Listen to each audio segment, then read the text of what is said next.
എല്ലാവർക്കും news first മലയാളത്തിന്റെ പുതിയൊരു വീഡിയോയിലേക്ക് സ്വാഗതം. ക്രിക്കറ്റ് വാർത്തകൾ ആദ്യമേ അറിയാൻ ഈ ചാനൽ മറക്കാതെ സബ്സ്ക്രൈബ് ചെയ്യുക.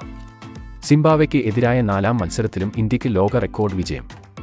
ഇന്ന് സിംബാബ്വേക്ക് എതിരെ 10 വിക്കറ്റ് വിജയമാണ് ഇന്ത്യ നേടിയത്. സിംബാബ്വെ ഉയർത്തിയ 153 എന്ന വിജയലക്ഷ്യം 16-ാം ഓവറിൽ തന്നെ ഇന്ത്യ മറികടന്നു. ഈ വിജയത്തോടെ 3-1 ലീഡ് നേടിയ ഇന്ത്യ പരമ്പര സ്വന്തമാക്കി.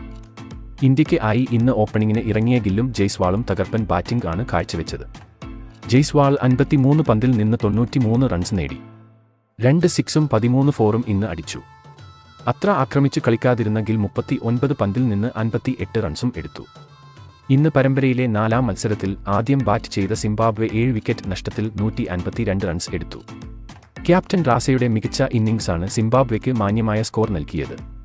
ഇന്ന് ഓപ്പണിംഗ് വിക്കറ്റിൽ തന്നെ 63 റൺസ് ചേർക്കാൻ സിംബാബ്വെക്ക് ആയി.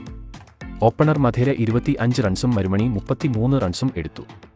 റാസ 28 പന്തിൽ 46 റൺസാണ് അടിച്ചത്. 3 സിക്സും 2 ഫോറും ഇതിൽ ഉൾപ്പെടുന്നു.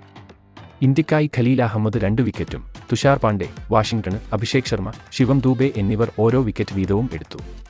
മലയാളി താരം സഞ്ജുവിന് ഇന്നും ബാറ്റ് ചെയ്യാൻ അവസരം ലഭിച്ചില്ല. ഇന്ത്യയുടെ ഓപ്പണിംഗ് ജോലിയെപ്പോലും ബ്രേക്ക് ചെയ്യാൻ സിംബാബ്വെ താരങ്ങൾക്ക് സാധിച്ചില്ല. ഒരുപക്ഷേ സഞ്ജുവിന് കളത്തിൽ ഇറങ്ങിയിരുന്നെങ്കിൽ വെടിക്കെട്ട് പ്രകടനം തന്നെ നടത്തിയേനെ.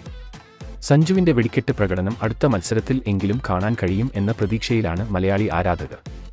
അങ്ങനെ സിംബാബ്വെ ടീമിനെ വീണ്ടും ഇന്ത്യ നാണം കെടുത്തിവിട്ടിരിക്കുകയാണ്. ഇന്ത്യയുടെ യുവതാരങ്ങൾ ഇന്നും മികച്ച പ്രകടനം കാഴ്ചവെച്ചു. അവസാന T20യും ജയിച്ച് പരമ്പര തൂത്തുവാരാൻ തന്നെയാണ് ഇന്ത്യയുടെ പദ്ധതി. അപ്പോൾ ഇന്നത്തെ ഇന്ത്യയുടെ കളിയെ പറ്റിയുള്ള നിങ്ങളുടെ അഭിപ്രായം താഴെ കമന്റ് ചെയ്യുക. അതുപോലെ കൂടുതൽ ക്രിക്കറ്റ് വാർത്തകൾക്കായി ഈ ചാനൽ മറക്കാതെ സബ്സ്ക്രൈബ് ചെയ്യുക.